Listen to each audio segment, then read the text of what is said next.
देखिए last time हम लोगों ने एक्सटर्नल स्ट्रक्चर ऑफ टेस्टिस को डिस्कस किया था, आपने ठीक है देख लेना।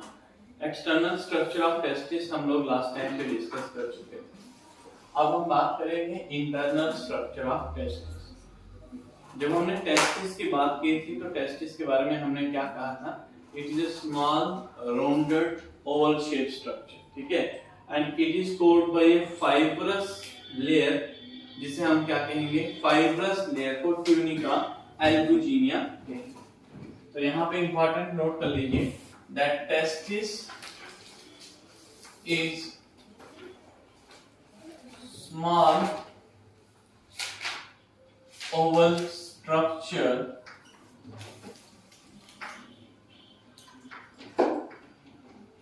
covered by fibrous layer called, एक लेयर कल हमने बताई थी जो टेस्टिस को कवर करती थी, बाहर से याद है कौन सी थी, दैट इज ट्यूनिका वजाइनलस। और जो फाइब्रस लेयर है जो टेस्टिस को कवर करेगी that is called as tunica albuginea.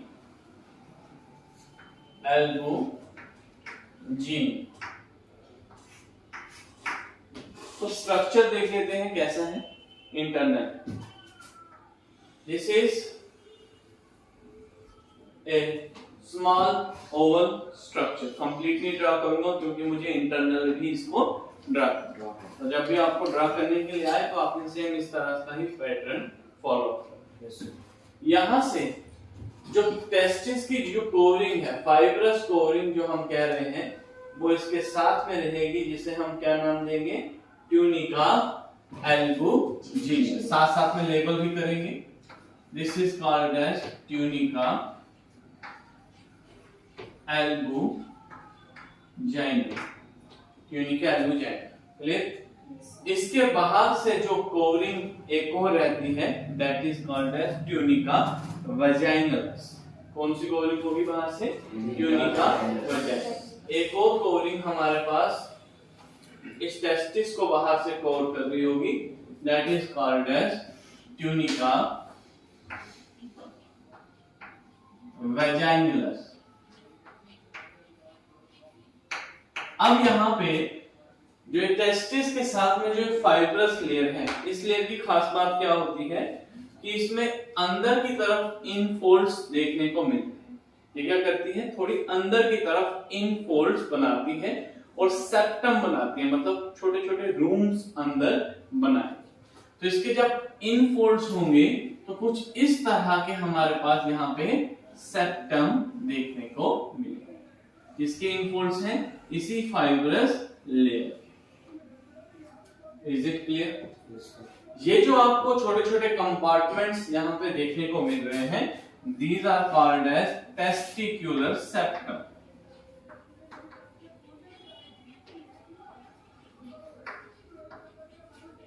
अब इस सेप्टम के अंदर अप्रोक्सीमेटली अगर हम देखें तो ये कंपार्टमेंट्स एक टेस्टिस के अंदर इनका नंबर 200 to 300 हमारे पास है। कितना रहेगा, they are 200 to 300 in number. आपको याद रखना है that it is 200 to 300 in number. इसके अंदर रहेंगे, इस टेस्टिस के अंदर रहेंगे जो कि इनफोल्ड्स, और एक इनफोल्ड के अंदर अप्रोक्सीमेटली 2 to 3 सेमिनिफेरस ट्यूब्यूल्स हमारे पास होंगे। कितनी होंगी, 2 से 3 सेमिनिफेरस ट्यूब्यूल्स हमारे पास हैं। सेमिनिफेरस ट्यूब्यूल वो स्ट्रक्चर है टेस्टिस के अंदर जहां पे मेनली स्पर्म है वो प्रोड्यूस होंगे। टेस्टिस हमें पढ़ा था हमने लास्ट टाइम कि it is the primary sex organ जो कि क्या कर रहा था, जिसका मेन फंक्शन था स्पर्म्स को प्रोड्यूस करना। लेकिन उस टेस्टिस के अंदर कौन सा पार्ट जो है वो मेनली स्पर्म की प्रोडक्शन के responsible, that is called as seminiferous tubule. तो सेमिनिफेरस ट्यूब्यूल यहाँ पे हमारे पास इस तरह से कॉइल स्ट्रक्चर आएगा। बैक साइड से ये पूरा क्या रहेगा, कॉइल रहेगा, और जैसे जैसे आगे आएगा तो इसकी कॉइलिंग क्या होती जाएगी, कम होने के बाद सीधी स्ट्रेट लाइन आगे हमारे पास जुड़ती। इसी तरह से यहाँ पे एक और हमारे पास सेमिफेरस ट्यूब्यूल रहेगा, इस तरह से एक और हमारे पास हो सकता है। तो मैक्सिमम नंबर हमारे पास कितना रहेगा इसका 3 रहेगा। इसी तरह से हर एक कंपार्टमेंट में भी हमारे पास ये सेमिफेरस ट्यूब्यूल जो होंगे इसी तरह से कॉइल फॉर्म में प्रेजेंट रहे। अब इन सेमिफेरस ट्यूब्यूल के अंदर ऐसा क्या होता है जिसकी वजह से ये स्पर्म की प्रोडक्शन हमारे पास करते हैं? जो जर्म सेल्स हैं जो मेनली रेस्पॉन्सिबल होते हैं किसके लिए? स्पर्म की प्रोडक्शन के लिए, वो जर्म सेल यहाँ सेमिफेरस ट्यूब्यूल्स के अंदर प्रेजेंट होंगे। तो इसे हम लेबल करेंगे that they are called as seminiferous tubule. क्या नाम देंगे? Seminiferous tubule. और देखो टोटल टेस्टिकुलर सेप्टम हमारे पास 200 to 300 है, और एक टेस्टिकुलर सेप्टम के अंदर मैक्सिमम जो सेमिनिफेरस ट्यूब्यूल आ रहे हैं दे आर 2 to 3। तो टोटल अगर हम मल्टीप्लाई करें 300 के साथ तो total number of seminiferous tubule कितना होगा? On an average they are 900 in number. ठीक है, कितने हो सकते हैं? 900, मतलब इन बिटवीन 600 एंड 900 नंबर हमारे पास इसका रह सकता है। क्लियर? तो सेमिनिफेरस ट्यूब्यूल जो है इट इज कॉइल। किस तरह के स्ट्रक्चर होंगे? कॉइल सेमिनिफेरस ट्यूब्यूल होंगे, और एक 1 to 3 इन नंबर हमारे पास रहेगा किसके अंदर? इस टेस्टिकुलर सेप्टम के अंदर, इसका सेमिनिफेरस ट्यूब्यूल। क्लियर? अब यहाँ पे ये जितनी भी ट्यूब्यूल्स हैं ये आगे जाके हमारे पास एक मेन कैनाल के साथ में क्या करती हैं? रन करती हैं। यहाँ पे क्या करेंगी? इनकी ओपनिंग होगी, और जो स्मॉल ओपनिंग डक्ट के फॉर्म में जो यहाँ पे हो रही है, ये छोटे छोटे स्मॉल डक्ट बनते हैं, इन्हें हम रिटेटेस्टिस कह रहे हैं। जितनी भी स्पर्म की प्रोडक्शन होगी अंदर होगी टेस्टिस के अंदर, और उसको बाहर भी तो लेके आना है ना। तो एक कॉमन कैनाल हमारे पास होगी जिसके थ्रू हमारे पास ये क्या करेगा? उसमें इस सेमिनिफेरस ट्यूब्यूल क्या करेगा? अपनी एंट्री करेगा। तो ये छोटे छोटे जो बक्स आपको दिख रहे हैं दे आर कॉल्ड एज रिटेटेस्टिस। इन्हें हम क्या कहेंगे? रिटेटेस्टिस। आगे जाके क्या करेंगे? ये छोटी छोटी कैनल्स के अंदर क्या होंगी? इस तरह से स्प्लिट होंगी। जो कैनल्स हमारे पास कहां पे एंटर करेंगी? ये इस टेस्टिस के साथ में रहेगा हमारे पास एपिडाइडमस। एपिडाइडमस जो है ये मेन पोर्शन रहेगा टेस्टिस के साथ में, पोस्टीरियर साइड से लोकेट होता है, और यहाँ पे मोस्टली स्पर्म जो है रिलीज होने के बाद स्टोर रहते हैं। क्या होते हैं? इस एपिडाइडमस में क्या रहेंगे? स्टोर रहेंगे। देखिए आप इस तरह से समझिए, जैसे मान लीजिए ये हमारे पास क्या है? एक टेस्टिस है, इसकी पोस्टीरियर साइड से इस तरह से हमारे पास क्या होगा? This structure, this is called as epididymis. और जो ये अंदर वाली कैनाल जो एपिडाइडमस के अंदर एंटर कर रही है, कौन सी? अंदर वाली कैनाल, ठीक है, जो ये ब्रांचेस हैं इन्हें हम कहते हैं वासा एफ्रेंशिया। क्या नाम देते हैं? दे आर कॉल्ड एज वास एफ्रेंशिया। देखो दो होंगी, one is efferentia, another one is differentia. Secondary sex organ में हम पढ़ चुके। जो डिफरेंशिया होगी वो बाहर वाली ट्यूब रन करेगी, ठीक है, अंदर से लेके आएगी कौन सी? एफ्रेंशिया।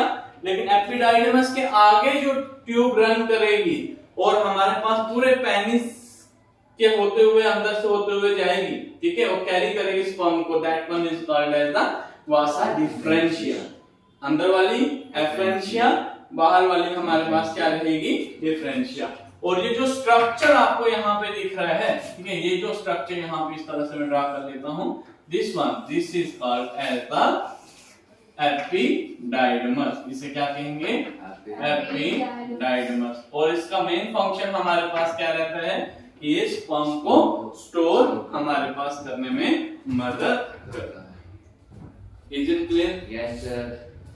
वासा एफ्रेंशिया यहाँ पे आप याद रखने के लिए याद रख सकते हो, they are small tube like structures. Small tubes हैं जो किसके अंदर एंटर कर रही हैं? इस एपिडाइडमस के अंदर एंटर कर।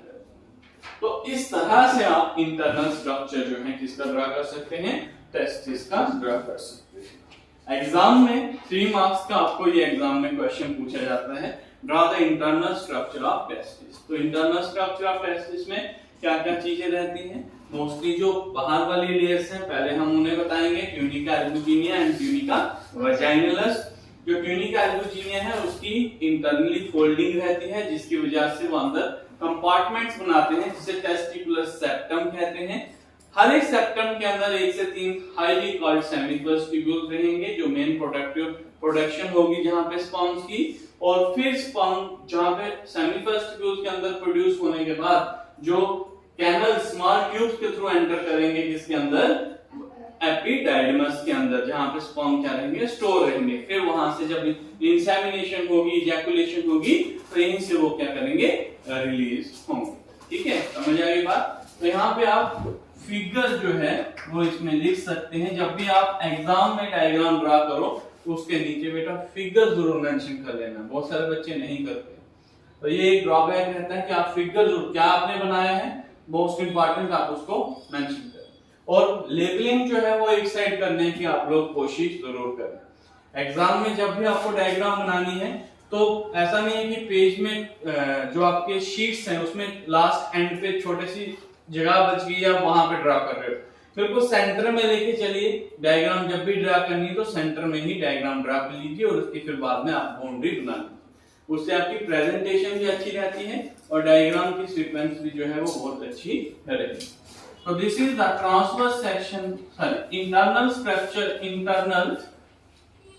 structure of testis।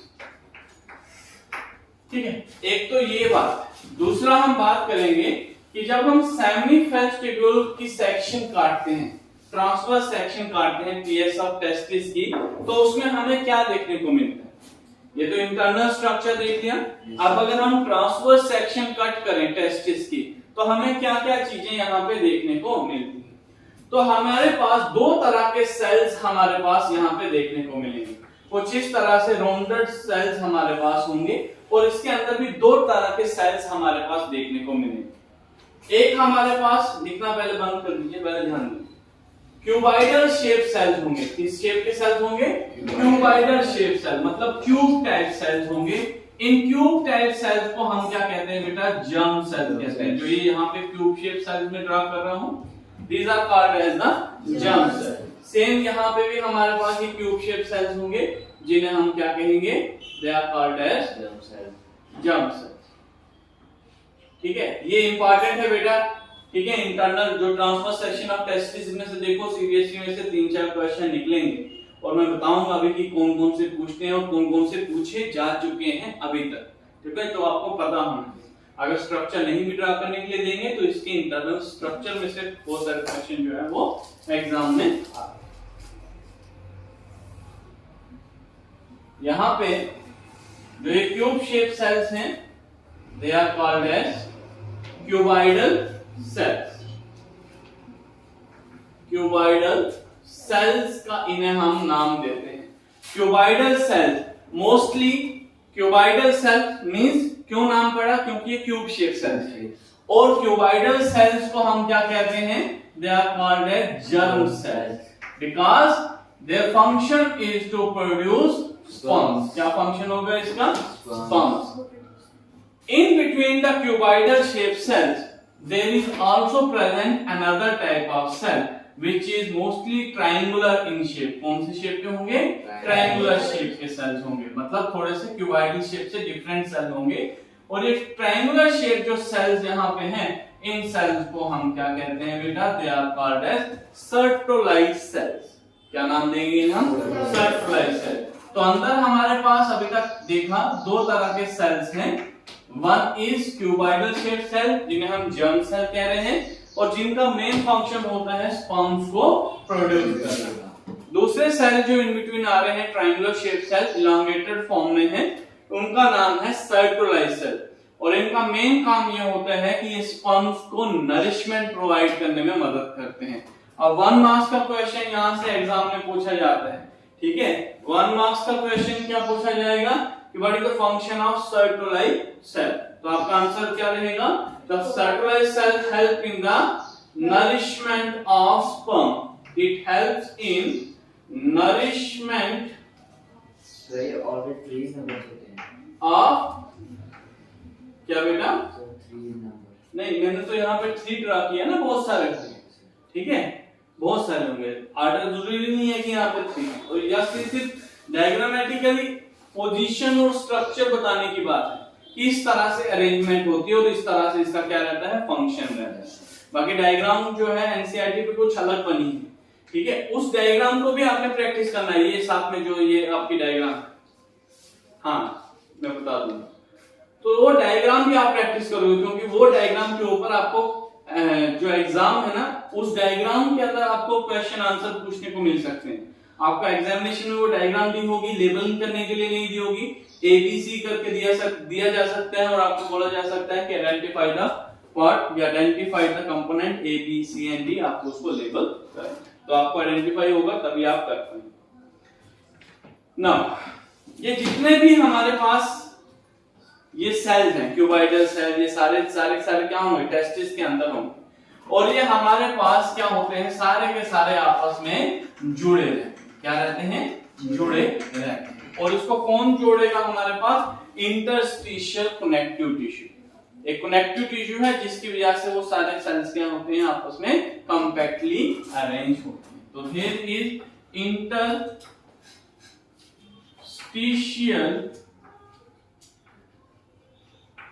Connective tissue हमारे पास। Is it clear? Now one more important cell that is present in this transverse section of testis is a mass of cell, जो इन सेमिफेस्टिब्यूल्स के बीच में प्रेजेंट होंगे। मास ऑफ सेल्स हमारे पास यहाँ पे होंगे। ये मास ऑफ सेल्स क्या करते हैं? these are called as Leydig cells। इन्हें क्या कहेंगे हम? these are called as Leydig cell। Leydig cell कहेंगे।